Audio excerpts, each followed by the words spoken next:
There's a special kind of rot in a dying town, a smell of rust and forgotten dreams. I'm Stella Dixon, and I had a plan to fix it. I'd saved $150,000 over 7 years, not for me, but to buy the old Linwood mill and bring my home back to life. Then my family called.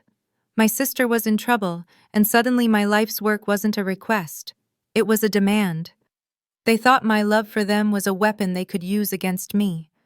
They had no idea that the most responsible person is the most dangerous one when you finally push them too far. Like, share, comment, and subscribe to our channel. We always appreciate the time you spent here with us. The rain wasn't just rain. Here in Linwood, it was a liquid shroud, a final rinse trying to wash away the last coat of dignity from the dying town. I stood on the broken pavement, my hoodie soaked through, and stared at the corpse of the Linwood mill. 4 stories of shattered vacant eyes and brickwork bleeding rust. Most people saw a ruin, a monument to a past that had packed up and left them behind.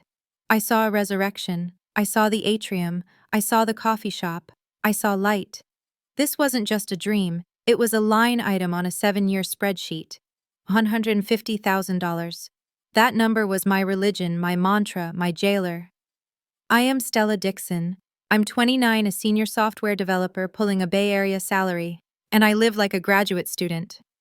I drive the 2008 Corolla my grandfather left me, the one with the check engine light that's been on since 2019.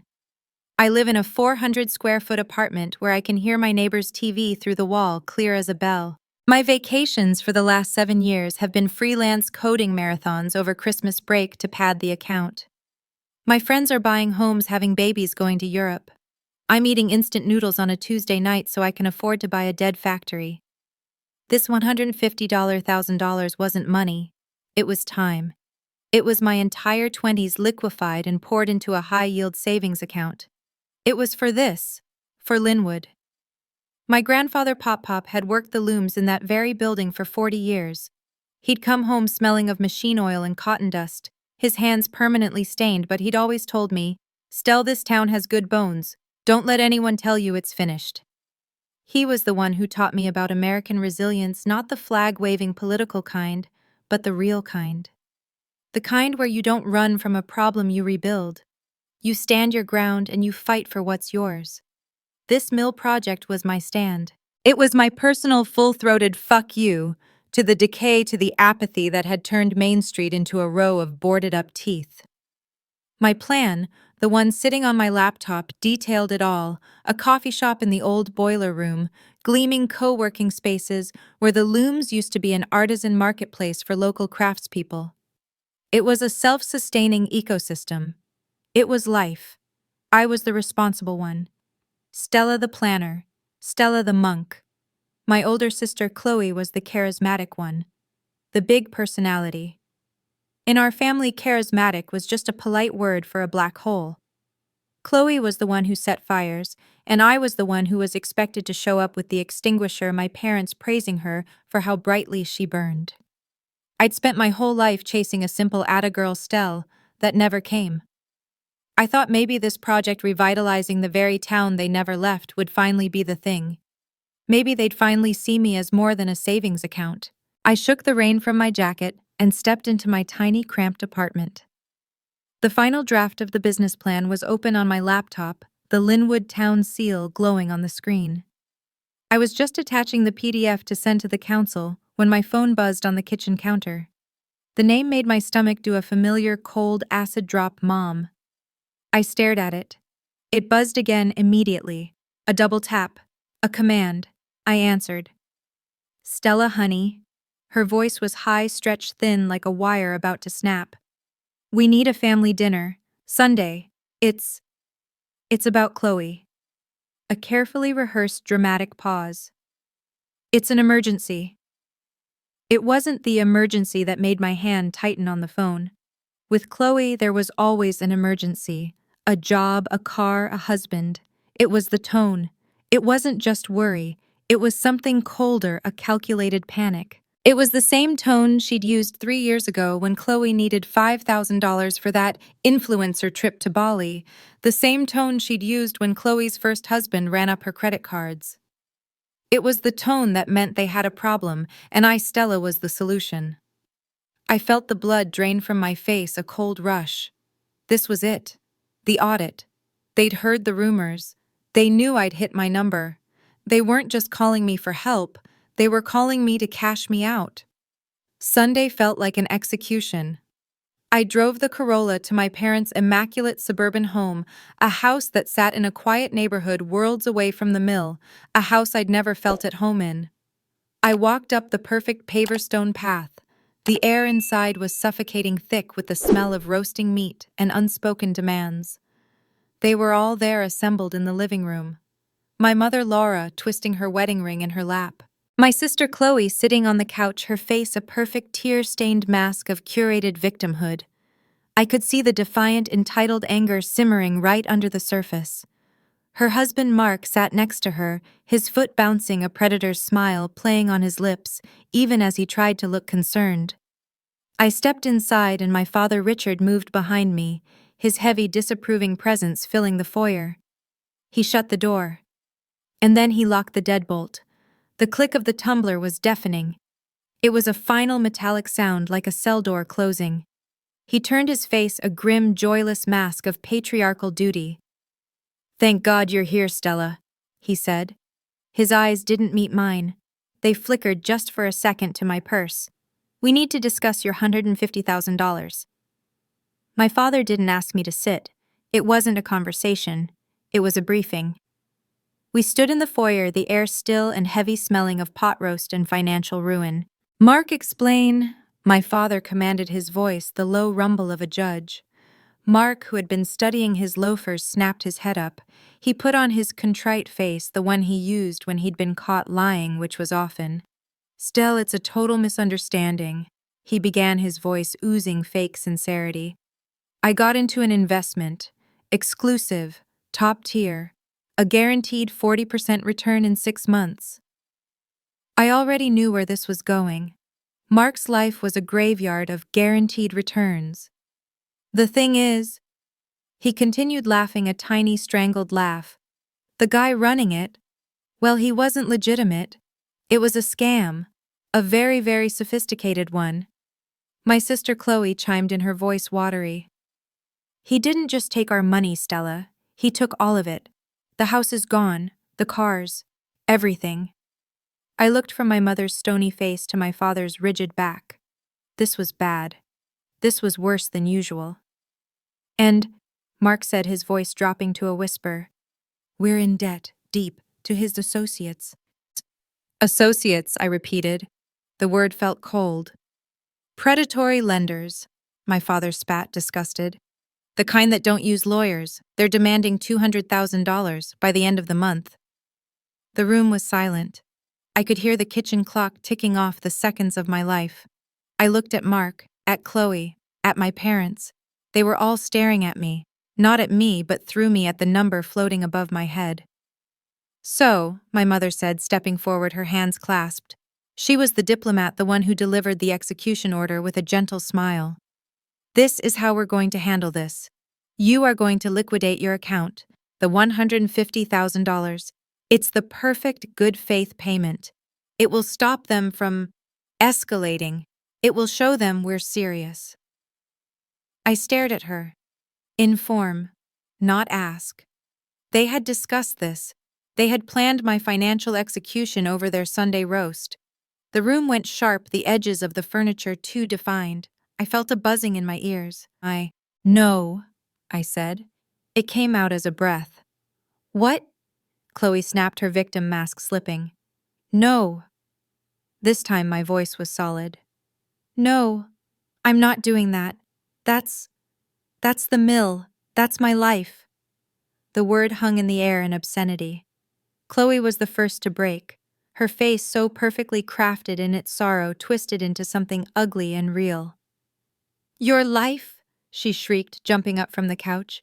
"Your life? You'd let them hurt us. You'd let them break Mark's legs over a pile of bricks. I always knew you were a selfish bitch, Stella. I always knew it. Chloe, my mother said, but there was no force in it. She turned to me, her eyes pleading, but it was a performer's plea. Don't be dramatic, Stella. It's just money. You're so smart you can make more. Your sister is in danger. Your family is in danger. I looked at my father. He was my last hope, the man who was supposed to be the moral center of this family. He just shook his head, his disappointment a palpable force in the room. This is what family does, Stella, he said, his voice low and final. You provide. You don't question. You don't abandon your blood. This is non-negotiable. Non-negotiable. They were negotiating the terms of my surrender. They were standing there, all four of them, a firing squad, telling me it was my duty to leap in front of the bullet they had loaded. They had watched me for 7 years. They had watched me skip vacations, drive a beater, and live like a ghost, all while knowing that in the end, none of it was for me. It was for them. I was just the holding account. Something inside me, something that had been bent for 29 years, didn't break. It straightened. It became a rod of steel. The sorrow I'd been bracing for evaporated, and all that was left was a cold, clear, Arctic rage. No, I said again. I looked at Mark, at his pathetic, terrified face. At Chloe, her features contorted with a lifetime of jealousy. At my mother, the silent puppet master. And finally at my father, the man who had just put a price tag on my future and found it lacking. I will not set my future on fire to keep you warm. I turned my back on them, my hand on the deadbolt. This is Mark's mess, your mess. You're leaving, my mother whispered, horrified. You're just walking out. I didn't answer. I twisted the deadbolt. The clack of the metal retracting was the loudest sound I'd ever heard. I pulled the door open, and the cold, damp air hit my face. It was the sound of my sister's wail that followed me, a high-pitched, theatrical shriek of pure, thwarted entitlement. I didn't look back. I was on the porch steps when my father's voice exploded from the doorway, a roar that shook the night. "You're no daughter of mine," he bellowed, his voice cracking with a fury I had never heard before. It was a threat, a curse. "You're no daughter of mine. You'll regret this." I kept walking. I didn't sleep for 2 days. My father's words, "You'll regret this," echoed in the silence of my apartment, playing over and over.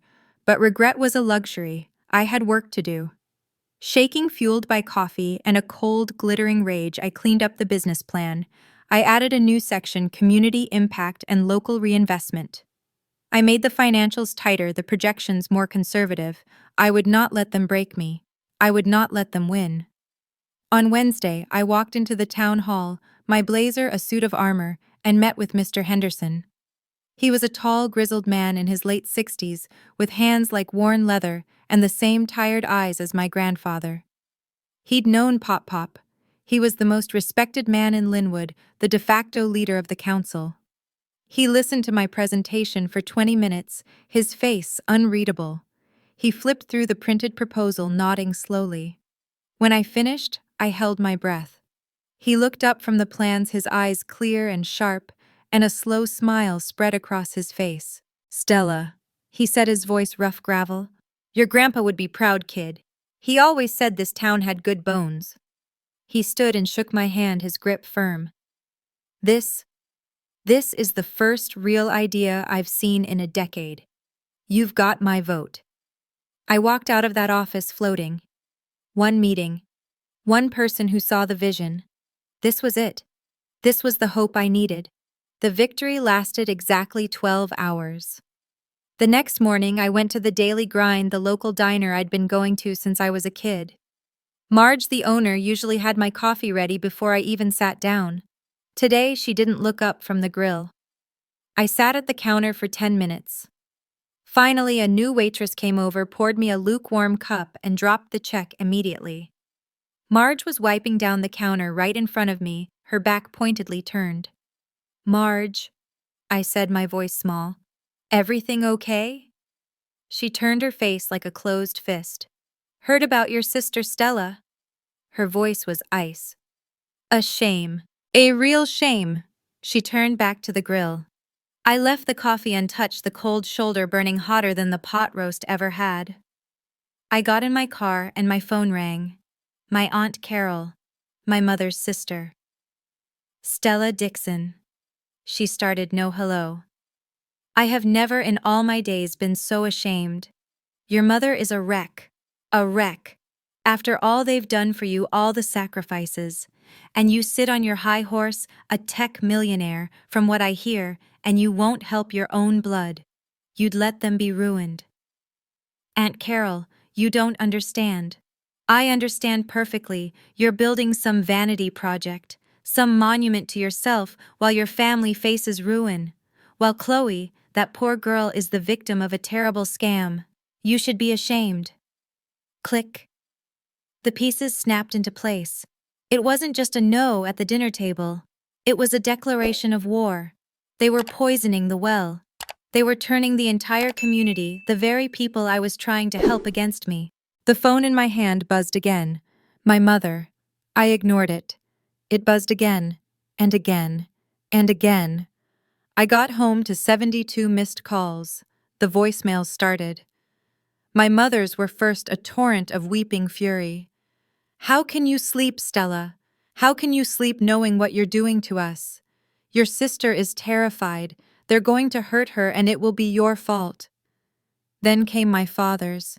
His were worse. They were silent, just the sound of him breathing into the phone. A heavy, measured, intimidating presence in my ear, a digital ghost at the feast. I'm here. I'm watching. I'm waiting. The harassment was a suffocating digital blanket. My email was flooded with concerned messages from relatives I hadn't seen in a decade. They were fast, they were organized, and they were utterly ruthless. I was a pariah. Then on Friday, the real blow landed. My phone rang. Mr. Henderson. His warm, gravelly voice was gone, replaced by the tired, flat tone of a bureaucrat. Stella, he sighed. I'm hearing some troubling things. My stomach dropped. Mr. Henderson, I'm hearing. He cut me off about your character, about family debts, about you abandoning your sister. The council? Well, they're getting cold feet about partnering with someone who won't even help her own family. That's a lie, I shouted. They're manipulating you. Maybe so, kid, maybe so. But in a town this small, character is currency. And right now yours is in free fall. The council is postponing the vote on the mill, indefinitely. The line went dead. I stared at the wall. They hadn't just turned my family against me. They had turned my town against me. They were using my own dream as a weapon, holding the mill hostage until I paid the ransom. The indefinitely postponed vote was a death sentence. The harassment was a constant low-grade fever. My apartment, once my sanctuary, now felt like a cage. I'd stopped going out, stopped checking my local email. The diner incident had taught me that. The only person I spoke to was Ben. He was my one point of contact with reality, a voice of sanity over 1,000 miles of fiber optic cable. He was in Colorado working on a geological survey, and his steadiness was the only thing keeping me from shattering. I was on the phone with him, pacing the tiny strip of carpet in my living room, my voice cracking. They're turning everyone against me, Ben. Mr. Henderson, the council. They think I'm some kind of monster. They're winning. Stell, listen to me. His voice was firm, cutting through my panic. This isn't a family disagreement. This is textbook emotional abuse. They're isolating you. They're trying to break you down so you'll give in. It's a tactic. It's coercion. He was right. And as he said it, just as the validation started to sink in, a noise ripped through the phone line, a high, piercing electronic shriek. Not from his end, from mine. It was my building's fire alarm. My heart jumped into my throat. Ben, I gotta go, the fire alarm, I yelled, dropping the phone. I grabbed my keys and ran. My neighbors, mostly retirees, already shuffling into the hallway, confused and sleepy. I don't smell smoke, Mrs. Petrov, my next-door neighbor, said, clutching her robe.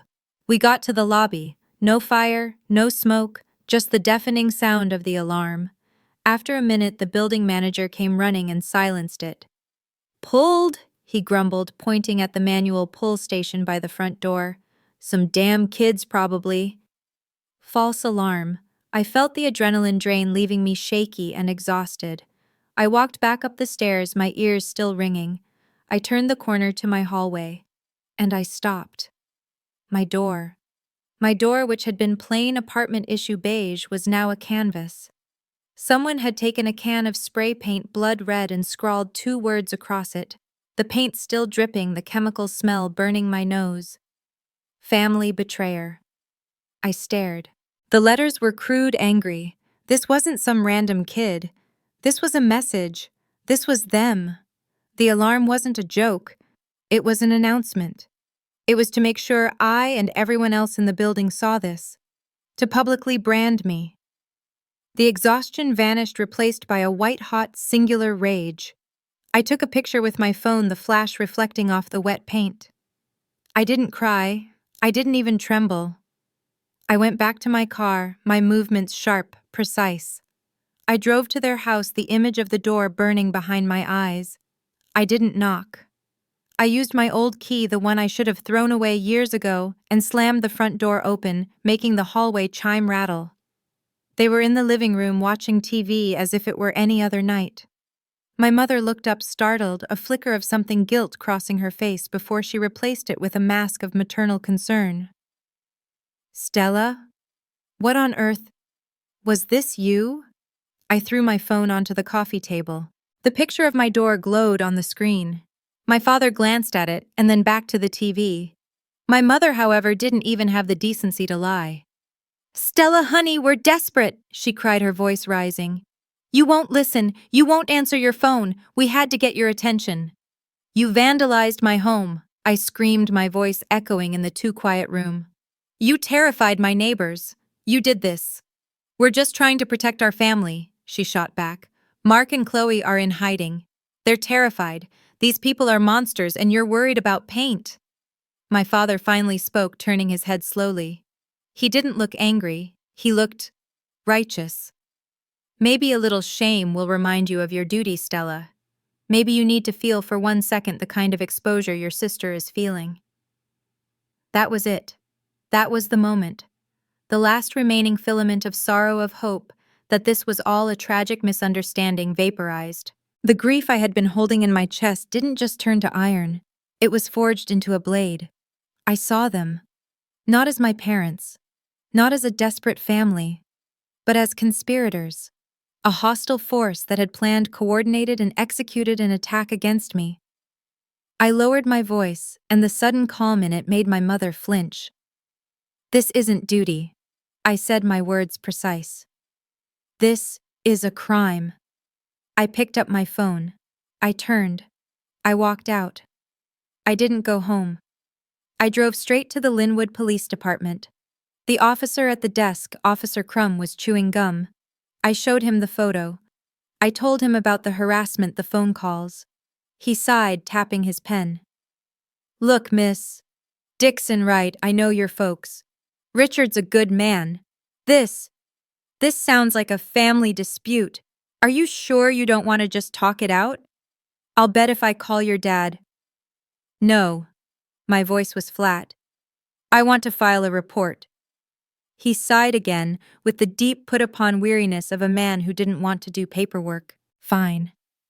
I left an hour later with a flimsy piece of paper, a report number, and the bone-deep, chilling realization that I was utterly and completely alone. The law wasn't going to help me. The community wouldn't help me. I drove home to my defaced door, and I didn't cry. I went inside, locked the deadbolt, and got on my laptop. I ordered the most expensive, comprehensive wireless security system I could find, with 3 cameras and 24/7 monitoring. Then I opened a new tab. I searched for Linwood's best litigators. I found a name, a woman with a reputation for being a shark, and I paid her retainer fee online with my credit card. I was no longer a victim. I was a combatant. The police report was flimsy, but it was something. It was a start. The next morning, I didn't hide. I went on the offensive. I sat at my laptop, the red paint on my door, still a toxic chemical smell in the hallway. And I typed. I attached the police report.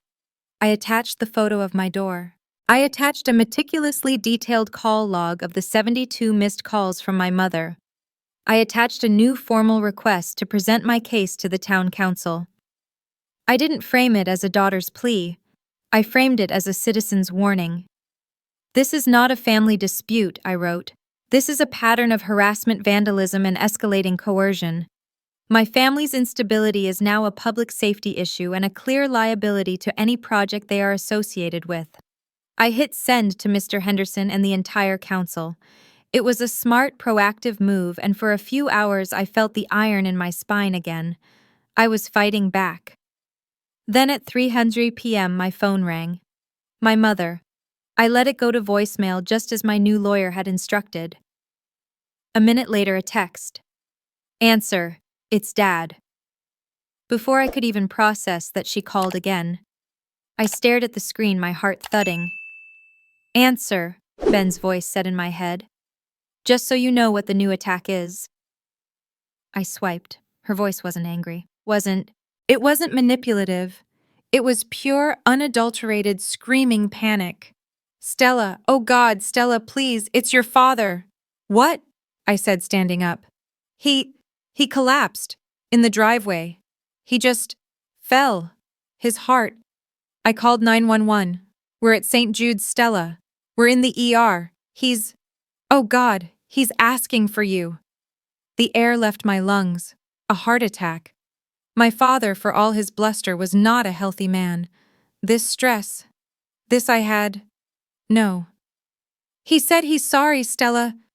She sobbed, a real broken sound I had never heard before. He kept saying it in the ambulance. I'm sorry. Please, honey. Whatever's happened, he's your father. Please come.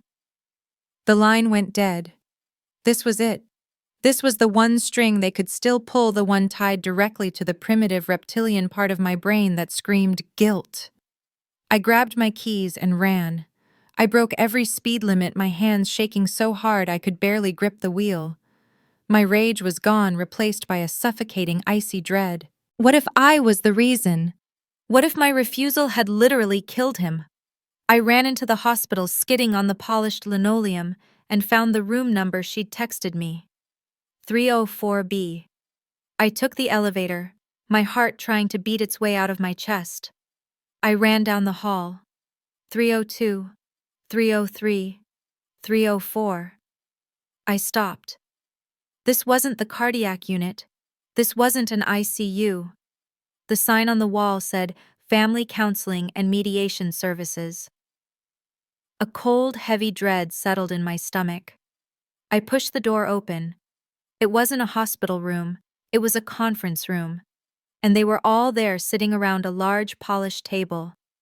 My mother, her eyes perfectly dry, looked up with a small, triumphant smile.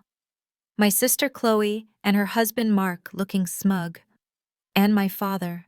My father Richard in his golfing polo, perfectly healthy, his face not one of gratitude, but of deep, profound disappointment.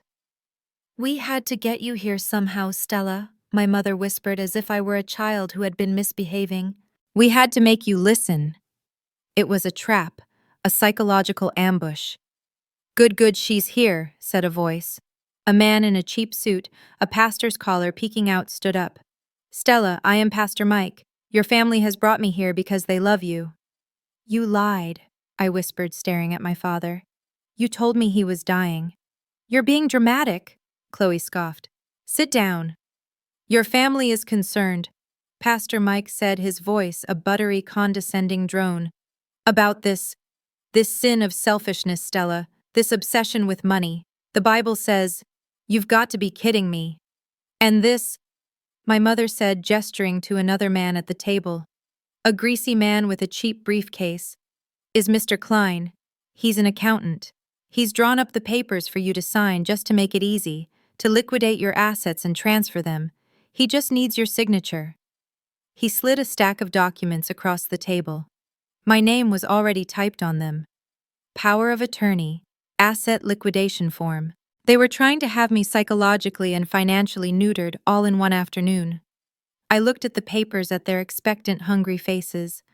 I felt a laugh bubble up, a hysterical, wild sound. Then Mark, who had been vibrating with impatience, finally snapped. Seeing my look of pure, unadulterated contempt, he lunged. He didn't go for me. He went for my purse, grabbing the strap. "The checkbook, Stella," he hissed, his face inches from mine. "Just sign the damn check, stop making this hard. Get off me!" I yelled, yanking it back, an instinctive recoiling shove. He stumbled. And then his face, contorted with rage, changed. He shoved me back, not an equal shove, a hard, two-handed, violent push to my chest. I wasn't ready. I flew backward, my heel catching on the carpet, and I went down. I landed hard on the floor, the wind knocked out of me, my head smacking the carpet. And I looked up. I looked up from the floor, gasping, my eyes finding my parents. They weren't moving. They weren't shouting Mark's name. They were just watching. My father's face was grim. My mother's was cold. They approved. They approved of this. This was the next logical step. I scrambled up, adrenaline a lightning bolt to my spine. I grabbed my purse and ran. I slammed the door open, my feet pounding in the hallway, the pastor's voice yelling after me. "This is for your own good, Stella. We're only doing this because we love you." The assault in the hospital, the physical violent push, had severed the last thread. This wasn't just coercion anymore, it was a physical threat. I was in war mode. The next morning, I was at my lawyer's office at 8 a.m. sharp. I didn't just want a restraining order against Mark. I wanted one against all of them. Mark is the only one who put his hands on you. My lawyer, a woman with a spine made of tungsten, advised. "We'll get him. A judge will grant this by noon, but it extends to the others by association. If they use him to contact you, or if they show up with him, they're in violation." By 1 p.m. the order was served. I finally had a piece of paper that made my no legally binding. But the victory felt hollow. They had won. They had made it impossible. They had poisoned the town, my project, and my family name. I was done. I went back to my apartment and pulled my largest suitcase from the closet. The new security cameras I'd installed blinked at me, tiny red eyes in an empty room. I was packing. Ben had booked me a flight to Colorado, one way, leaving at 7 a.m. "Just get out, Stell," he'd pleaded. "Get away from them. Clear your head. We'll figure out the rest later." He was right. I was giving up. I was giving up on the mill, on Linwood, on the ghost of my grandfather. I couldn't fight my own family and the entire town at the same time. They had won. I was zipping the suitcase, the apartment silent except for the hum of the refrigerator, when my phone rang. I flinched, but the number wasn't blocked. It was Mr. Henderson. I almost didn't answer. "Hello? Stella?" His voice was tight, urgent, and wrong. "Stella, you better get down to the mill. Now." He hung up. "No hello? No, how are you? Just now." A new, different kind of cold dread flooded my system. I grabbed my keys and ran. I was halfway there before I smelled it. The acrid chemical smell of burning history. I turned the corner onto Main Street, and the world just stopped. The Linwood Mill was an inferno. It wasn't just a fire.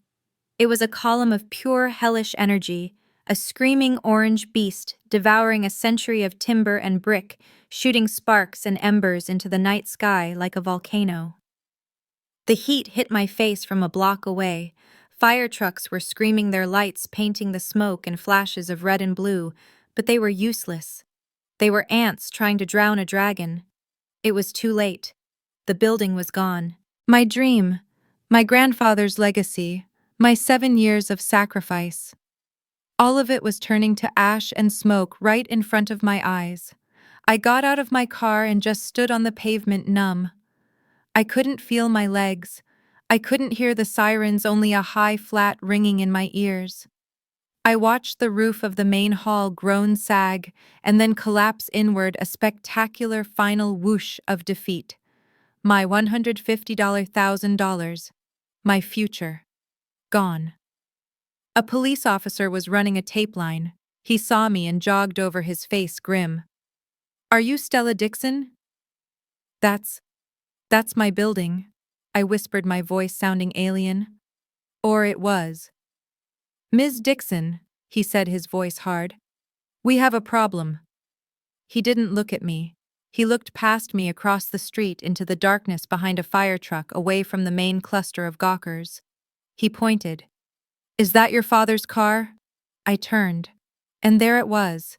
My father's blue sedan parked under the shadow of an oak tree, perfectly positioned to watch the blaze. My blood went from ice to vapor. I started walking. My legs were moving, but I couldn't feel them. Each step was a drumbeat. No. No. No. I got closer. The car was running. I could see two silhouettes inside. I came around the front, and the firelight, that terrible pulsing orange glow, illuminated the cab. They were both there, my mother and my father. They weren't crying. They weren't horrified. They were just watching. And as I got to the driver's side window, I saw my father's face. He looked relieved. He looked tired, but finished. My mother turned her head, and her eyes met mine through the glass. And then a sound ripped out of my throat, a raw, primal scream of pure, untempered grief and animal rage. You! I launched myself at the car, my fists pounding on the window, on the metal, on anything I could hit. You did this, you burned it down. Ma'am, calm down. The officer was there, pulling me off his hands, strong on my arms. But my scream had done its job. His partner was now at the car, shining a flashlight inside, motioning for my father to roll down the window. Sir, I need you to step out of the vehicle. This is a misunderstanding, officer. My father started, his voice a low rumble. But the first officer, the one holding me, was shining his light on my father's hands, which were resting on the steering wheel. They were covered in soot. Step out of the car, now. My father got out. The other officer was already at the back, prying open the trunk. We've got accelerant, he yelled. He pulled them out. 2 red gas cans, their sides bowed, smelling of fumes. My mother got out of the car, her face a mask of stone.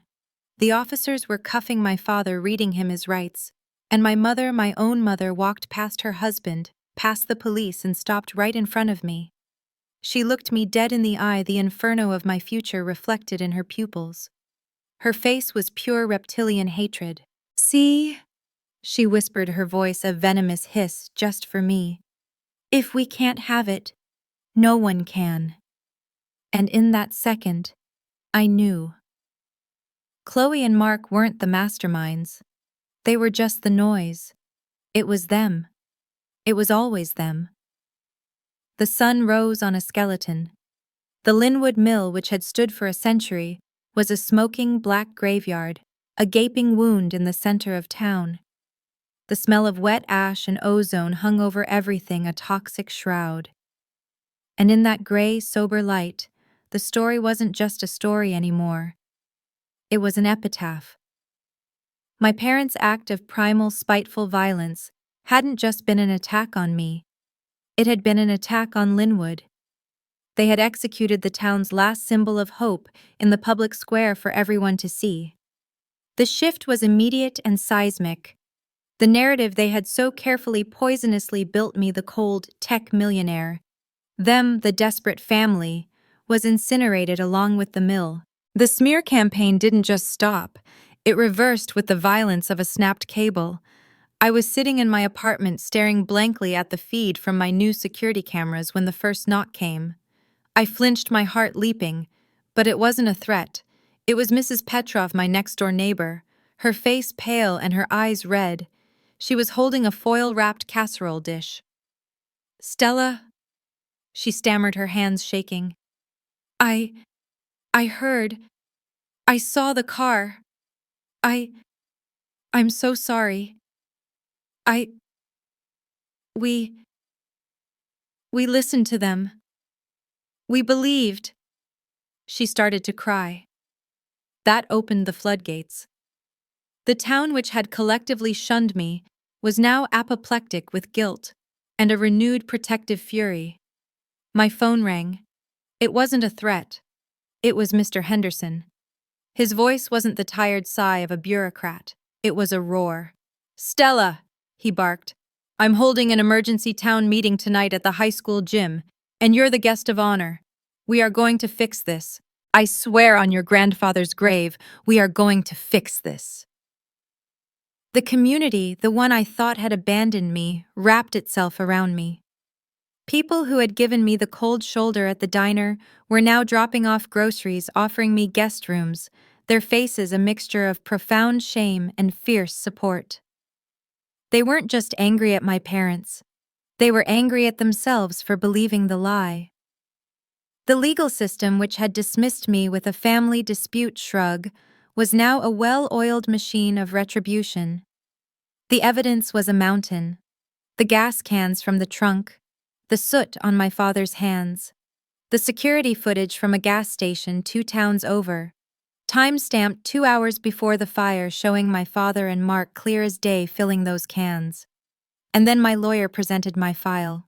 The police report for the family betrayer vandalism, the photo of my door, the log of 72 harassing calls in one night. The restraining order against Mark served just 6 hours before the fire. The DA didn't just have an arson case. He had a motive. He had a documented escalating history of criminal conspiracy. Chloe and Mark, facing their own charges, folded in less than 24 hours. They weren't masterminds. They were just the muscle, the useful idiots. They'd siphoned the gas, helped douse the lower floors. But the plan, the cold reptilian, if we can't have it, no one can philosophy, that was Richard and Laura Dixon, my parents. Months later, I was in a sterile conference room in the district attorney's office. Across the table sat my parents' lawyer, a slick man in an expensive suit. "Stella," he began, his voice a sympathetic ooze. "My clients, your parents, they are broken. This was not them. This was an act of profound desperation. They were terrified for Chloe, terrified of the men Mark owed." I said nothing. I just stared at the water ring on the table. "They love you," he continued, leaning in. "And they know they need help. We are hoping for a deal, probation, mandatory counseling, restitution. But for that, the judge needs to hear from you. He needs to hear that this was an aberration. He needs to hear that underneath it all, you are still a family." This was it, the final test, the last desperate pull on the guilt string. I turned from the lawyer and looked at the DA who was standing by the window. "My grandfather worked in that mill for 40 years. I said, my voice quiet, but it filled the room. "He built this town with his hands. They didn't just burn a building. They burned my inheritance. They burned my grandfather's memory. They burned my town's future." I stood up. "I don't want a deal. I want a trial. I want them convicted. I want justice." The trial. I was on the stand, the air thick and still. The prosecutor sat down. My father's lawyer, a new tired court-appointed one, stood up. He had nothing. He couldn't dispute the facts. "Ms. Dixon," he said, his voice heavy with false pity, "that is your mother and father over there, your family." I didn't look. "Can you truly sit there under oath and tell this jury you want to send your own mother and father to prison? Can you do that? To your family?" The courtroom was silent. I felt the jury's eyes, the town's eyes. I finally turned my head. I looked past my father, who was staring at his knees, a broken old man. I looked directly into my mother's eyes. She was glaring at me, her face a mask of unrepentant, bottomless hatred. She still even now believed she was the victim. I held her gaze. I took a slow, steady breath. I turned back to the jury. "They are not my family," I said, my voice clear and cold, ringing in the silence. "They are the people who burned down my home." 1 year later, the air in courtroom 3B was stale, smelling of old wood polish and cheap coffee. I sat in the front row right behind the prosecution. I hadn't missed a day. I watched as my father, Richard Dixon, now a hollowed-out shell of the patriarch he once pretended to be, stood for his sentence. For the charges of arson in the first-degree conspiracy to commit arson and insurance fraud, This court sentences you to 8 to 10 years in state prison." He didn't flinch. My mother Laura was next. Her mask of hatred had long since cracked, leaving behind a terrified, shrunken woman. She received the same 8 to 10 years. They were a package deal, even in ruin.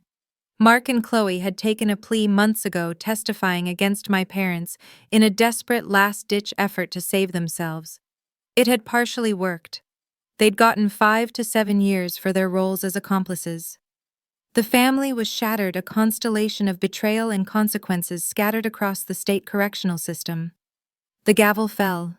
It was over. I stood up, and the press, the local reporters, turned to me, their faces a mix of pity and morbid curiosity.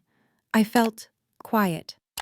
There was no surge of triumph, no bitter joy, no closure in the way the movies sell it. There was just a profound, echoing silence. The deafening noise that had been my family, the constant scraping demand for my soul, was finally permanently switched off. I felt for the first time in my entire life truly and utterly free. Today, I'm standing on the same patch of broken pavement where this all began. But the corpse of the Linwood Mill is gone. The lot has been cleared, scraped clean down to the rich, dark earth. It's not a graveyard anymore. It's a blank page.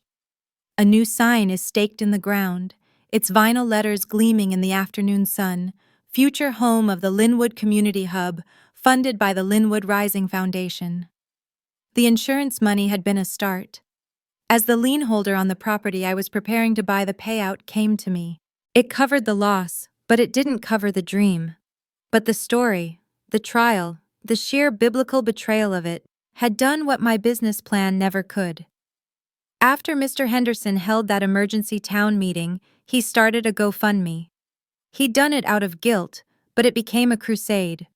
The story of the girl who tried to save her town, only to have her family burn it down, went national. It was a parable of American decay, resilience, and ultimately spite. Donations poured in. Not just from Linwood, but from everywhere. People sent money, but they also sent letters sharing their own stories of toxic families of wanting to rebuild. The Linwood Rising Foundation, the one I now run, has triple what I started with. We're not just rebuilding the mill. We're giving it an endowment. Ben puts his arm around my waist, his jacket warm against my back. He's here for good. He transferred to a local geological survey team, his own quiet way of saying he was planting roots right here with me. "It's a good day for pouring concrete," he says, kissing my temple. He sees the local reporter approaching us, a young woman with a notepad. He gives my hand a squeeze. "You're the boss, Stella," he whispers, a proud smile in his voice. "Go be the boss." I am no longer just a developer. I am a leader. I am no longer a victim. I am the founder. The reporter smiles a little nervously. "Ms. Dixon, it's just an amazing turnaround. I'm doing a follow-up story and I just have to ask, after everything, what your family, what they did." She fumbles, not wanting to use the words. I stop her, my gaze fixed on the new foundation, the steel rebar glinting in the sun, a skeleton of hope. "They gave me a gift," I say. She blinks, confused. "A gift?" I turn to her, and for the first time my smile doesn't feel like a mask. It's real. It's hard-won. They showed me what I was really made of. They showed this town what it was made of. I look back at the construction site, at the promise of what's to come. They tried to burn me to the ground, Stella, but they forgot one thing. "What's that?" she asks, scribbling. "I'm the kind of person who knows how to rebuild from the ashes." I smile truly. The sun is warm on my face. I am resilient. I am free. And I am finally home. And so Stella's chapter of betrayal finally closes, leaving only the promise of a future she built herself. What did you think of her journey to reclaim her life? Share your thoughts in the comments. We read every single one. Subscribe for more stories like this. Thank you for listening. This has been a story from Radiance. We'll see you next time.